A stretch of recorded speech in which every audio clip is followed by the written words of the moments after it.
G+ ಮನೆ ಯಡಿಯೂರಪ್ಪನವರಿಂದ ಪ್ರಾರಂಭ ಆಯಿತು. ನಮ್ಮ ಕಾಲದಲ್ಲಿ ಅದಕ್ಕೆ ಜಾಗ ಕೊಟ್ಟು ಅದಕ್ಕೆಲ್ಲ ದುಡ್ಡನ್ನು ಕೊಟ್ಟಿದ್ವಿ. ಈಗ ಮುಗಿಯೋ ಹಂತದಲ್ಲಿ ಎಲ್ಲ ಇಡೀ ರಾಜ್ಯದ ಸಮಾವೇಶವನ್ನು ಅಲ್ಲಿ ಮಾಡೋದ್ರಿಂದ ಅರ್ಥ ಏನಿದೆ?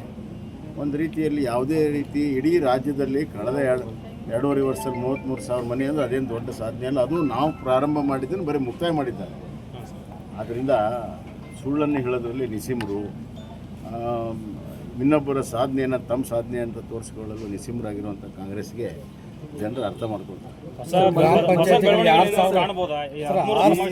ನೋಡಿ, ಜಿ ರಾಮ್ಜಿ ವಿಚಾರದಲ್ಲಿ ದಿನಾಂಕ ಬಹುತೇಕವಾಗಿ 6, 7, 8 ಈ 3 ದಿವಸದ ಒಳಗಡೆ ಒಂದು ಗ್ರಾಮ ಪಂಚಾಯಿತಿಯ ಎಲ್ಲ ಅಧ್ಯಕ್ಷ, ಉಪಾಧ್ಯಕ್ಷರು ಮತ್ತು ಎಲ್ಲ ಹಿರಿಯ ಸದಸ್ಯರನ್ನು ಕರೆದು ಹಾವೇರಿಯಲ್ಲಿ ಒಂದು ಸಮಾವೇಶವನ್ನು ಮಾಡಿ ಜಿ ರಾಮ್ಜಿಯ ನಿಜವಾದಂಥ ಪ್ರಯೋಜನಗಳೇನು, ಹೆಂಗೆ ಗ್ರಾಮೀಣ ಪ್ರದೇಶದ ಜನರಿಗೆ 123 ದಿವಸ 125 ದಿವಸ ಹೆಂಗೆ ಕೆಲಸ ಸಿಕ್ಕಿದೆ, ಭ್ರಷ್ಟಾಚಾರ ಹೆಂಗೆ ನಿರ್ಮೂಲನೆ ಆಗ್ತಾಯಿದೆ, ಡೈರೆಕ್ಟಾಗಿ ಪೇಮೆಂಟ್ ಹೆಂಗೆ ಸಿಗ್ತದೆ, ಮಧ್ಯವರ್ತಿಗಳನ್ನ ಹೆಂಗೆ ದೂರ ಮಾಡ್ತಿದೆ ಮತ್ತು ಗ್ರಾಮ ಪಂಚಾಯಿತಿಗಳ ಅಧಿಕಾರ ಇನ್ನಷ್ಟು ಗಟ್ಟಿ ಹೆಂಗಾಗಿದೆ, ಎಲ್ಲ ವಿಚಾರಗಳ ಬಗ್ಗೆ ಸಮಾವೇಶವನ್ನು ಮಾಡುವಂಥ ತೀರ್ಮಾನ ನಾವು ಮಾಡಿದ್ದೇವೆ. ಹಾವೇರಿ ಜಿಲ್ಲೆಯ ಎಲ್ಲ ಪ್ರಮುಖ ಗ್ರಾಮ ಪಂಚಾಯಿತಿಯ ಅಧ್ಯಕ್ಷ ಸದಸ್ಯರನ್ನೆಲ್ಲರನ್ನೂ ಸೇರಿಸಿ ಒಂದು ಸಮಾವೇಶವನ್ನು ನಾವು